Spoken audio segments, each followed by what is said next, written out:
कलयुग के 5 ऐसे सत्य जिन्हें भगवान श्री कृष्ण ने पहले ही बता दिया था। महाभारत काल में पांचों पांडवों के मन में कलयुग के बारे में जानने की बड़ी इच्छा थी, इसलिए उन्होंने एक बार भगवान श्री कृष्ण से पूछ ही लिया कि हे वासुदेव, कलयुग में मनुष्य का जीवन कैसा होगा, मनुष्य के विचार कैसे होंगे और मोक्ष की प्राप्ति कैसे होगी। यह सब सुनकर भगवान श्री कृष्ण ने पांचों पांडवों से कहा कि मैं तुम्हें इसका सीधा उत्तर तो नहीं दे सकता, लेकिन तुम पांचों भाई जंगल में जाओ और जो कुछ भी वहां दिखे मुझे आकर विस्तार पूर्वक बताना, मैं तुम्हें उसका कलयुग में प्रभाव बताऊंगा। यह सब सुनकर पांचों पांडव जंगल में गए और उन्होंने वहां जो देखा वह देखकर वे आश्चर्यचकित रह गए। फिर पांचों पांडव श्री कृष्ण को बताया कि उन्होंने वहां क्या देखा। सबसे पहले युधिष्ठिर ने कहा कि हे वासुदेव, मैंने पहली बार 2 सूंड वाला हाथी देखा, ये मेरे लिए बहुत आश्चर्यजनक था। तब श्री कृष्ण कहते हैं कि कल युग में ऐसे लोग राज करेंगे जो दोनों ओर से शोषण करेंगे,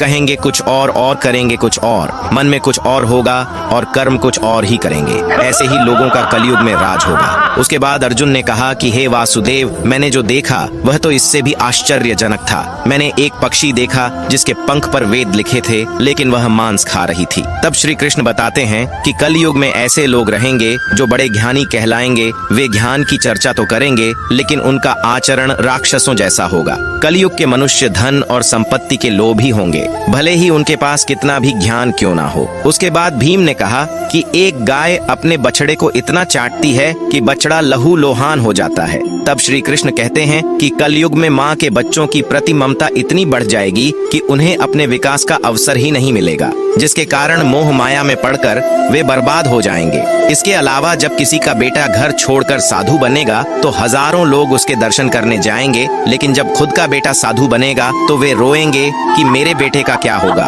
कलयुग में बच्चों के प्रति ममता इतनी बढ़ जाएगी कि उसे मोह माया और परिवार में ही बांध के रखेंगे। उसके बाद सहदेव ने कहा कि मैंने 7 कुएं के बीच में एक सूखा कुआं देखा, लेकिन यह कैसे हो सकता है। इस पर श्री कृष्ण कहते हैं कि कलयुग में मनुष्य फालतू की चीजों में अपना पैसा बर्बाद कर देंगे, लेकिन वह देखेंगे तक नहीं कि पड़ोस में कोई भूखा मर रहा है। इसके अलावा कलयुग में मनुष्य अच्छे अच्छे कपड़े पहनने, खाना खाने और घूमने में अपना सारा पैसा बर्बाद कर देंगे, लेकिन किसी के 2 आंसू पोंछने में उनकी कोई रुचि नहीं होगी।